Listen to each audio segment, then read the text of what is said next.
Alors je suis aujourd'hui dans la rue des Faucons et j'ai rendez-vous avec un artiste que vous connaissez peut-être, Frisk Walash. Il est ici là dans la résidence Senior Aquila, une résidence où tous les 2 mois, une nouvelle exposition est présentée. Ce mois-ci c'est Frisk Walash, prénom Nicolas, artiste de rue mais pas que. Nico s'est fait une spécialité de créer sur des grandes toiles des fresques avec les techniques du street art. L'une de ses dernières séries avait pour thème Salvador Dali. Nico est un artiste original et avec un très grand cœur. Et maintenant, il faut que je le trouve. Ah bah le voilà. Nico, salut. Salut, ça va? Alors, T'es encore sur ça, t'es encore sur Dali là.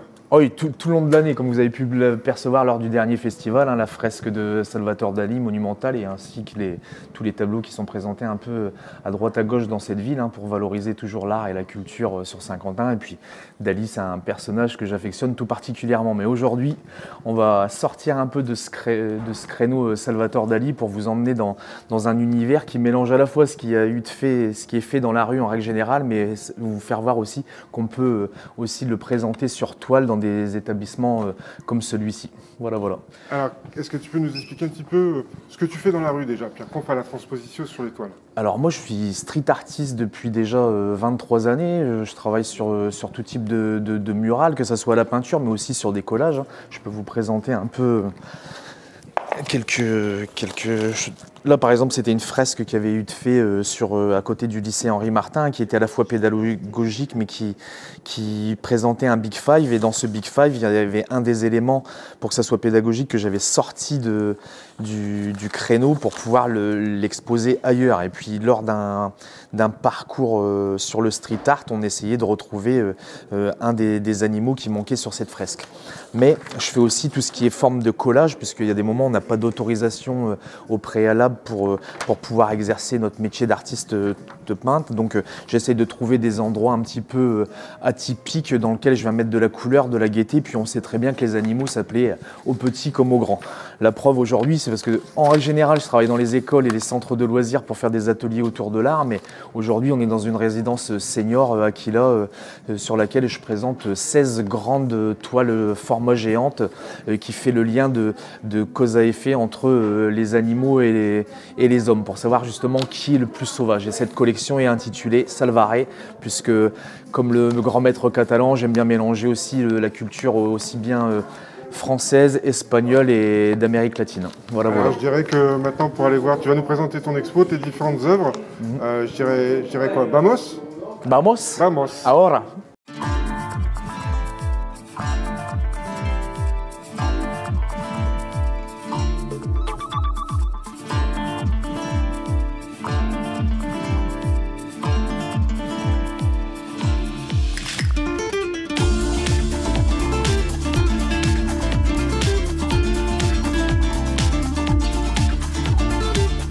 Là, Nico, on commence par 2 tableaux, 2 buffles, si je ne me trompe. C'est ça. Alors là, en fait, cette collection, elle est de plusieurs types d'animaux, enfin des différents animaux. Là, le buffle, en fait, c'était pour moi exposer aussi ce lien de cause à effet entre l'homme et le monde sauvage. Donc là, la robustesse qu'il faut au quotidien pour affronter ce monde, un peu comme les animaux de la savane. Vous savez que le buffle, lui, par exemple, il n'a pas peur quand il se fait attaquer par des lions. Et puis cette osmose qu'ils ont au sein d'un groupe, c'est un peu ce qu'on retrouve aujourd'hui. Si on est assez robuste pour affronter le monde et puis en même temps qu'on est solidaires les uns des autres, je pense qu'on peut plus arriver à faire des choses formidables en se tendant la main justement.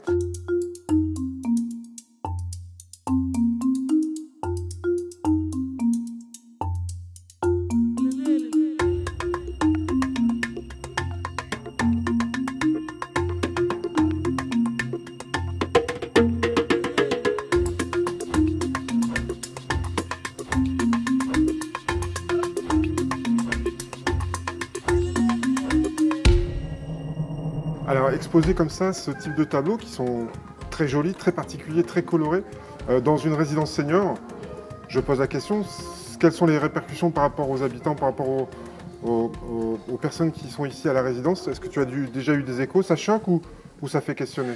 Non, en fait, ce qu'ils se disent, c'est que cette collection, elle a toute sa place au sein d'une résidence comme celle-ci, puisqu'elle redonne de la vie, de la vitalité, du dynamisme, ne serait-ce que dans les techniques employées, puisque c'est une technique qui reste graffiti spontanée, mais qui en même temps mélange de l'acrylique et de la fusion, qui donne vraiment des projections, des éjections de peinture, et puis le fait que ça soit coloré et grand format, comme ceux que je présente en ce moment, ça remet de la vie, quoi. Vous voyez, là par exemple, un exemple tout simple avec cet éléphant hein, qui est encore plus grand que moi, donc une toile qui doit faire environ 2 mètres de haut sur 2 mètres de large, avec un mélange pluridisciplinaire à l'intérieur, et puis toujours comme vous pouvez le voir, hein, que ce soit dans la rue ou bien sur les toiles, l'idée c'est de dévorer ce monde et puis d'être boulimique de love, parce que dans la construction, on retrouve toujours ce mot qui est compréhensible de tous. Love, c'est le mot peut-être international le plus facile à déterminer. Et puis je pense que quand on fait les choses avec amour, eh ben, tout s'arrange au mieux, quoi.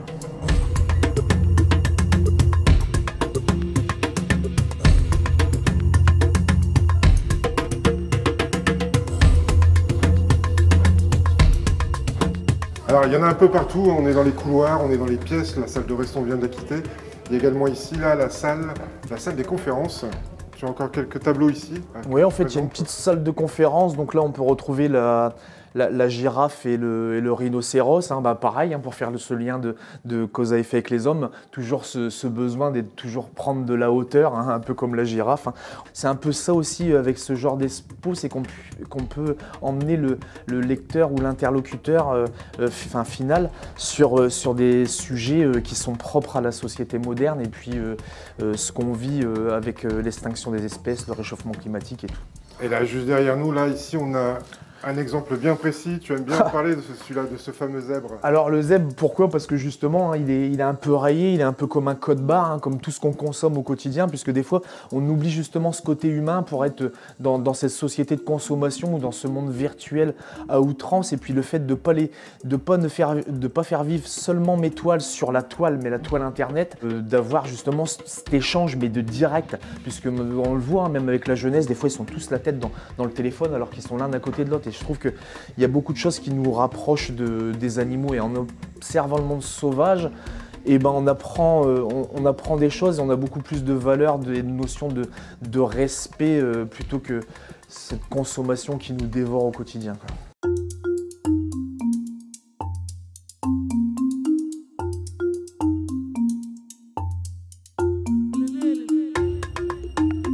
Au travers aussi des actions sur les animaux, ces petits messages un peu au travers les œuvres, je fais des actions caritatives, hein, donc toujours gratuites, mais surtout pour les enfants, puisqu'il y a des fois des espaces pour enfants, hein, comme j'ai pu faire dans des hôpitaux, dans des centres spécialisés. Et donc là, aujourd'hui, tu œuvres, et cette exposition a une destination bien précise. Il y a le cerf qu'on en a vu au début, qui sert à quelque chose bien précisément. Tu peux nous expliquer un petit peu en quelques mots? Le cerf, en fait, sur chacun de mes vernissages, maintenant, vous allez le retrouver. La première fois, c'était décoré comme ça en freestyle. La prochaine fois, vous le verrez un petit peu là, comme l'éléphant de Salvatore Dali avec des pattes d'araignée. Mais là, aujourd'hui, il est tout en blanc, puisqu'en fin de compte, je le laisse à disposition avec un casque, hein, de cerf pour pouvoir financer une action pour les sports d'hiver, pour les jeunes de cette association qui s'appelle les Guides Soleil, pour laquelle je œuvrerai juste après, et puis filer un coup de main aussi aux associations locales. Comme ça, on peut faire voir que justement, se tenir la main, s'entraider a lieu d'exister, et sans forcément compter sur les institutions qui sont toujours dans la paperasse, dans les démarches administratives, et qui fait que ça n'aboutit à rien. Et là, je pense qu'il faut le faire avec spontanéité, et chacun devrait prendre cet exemple, il me semble. Mais après, ça c'est propre à mon idéologie. Frisqualache, Nico, Ouais. merci de nous avoir accueillis, de nous avoir expliqué. Artiste au grand cœur, vous avez bien compris, donc aujourd'hui jusqu'au 15 février. 15 février, vous pouvez venir voir ces toiles magnifiques. Petit thème, les animaux, vous l'aurez compris, mais surtout vous pouvez aussi faire des actions pour des associations, pour une association. Et Nico est là de temps en temps, il pourra même vous expliquer son travail. Merci Nico. À bientôt, soyez heureux.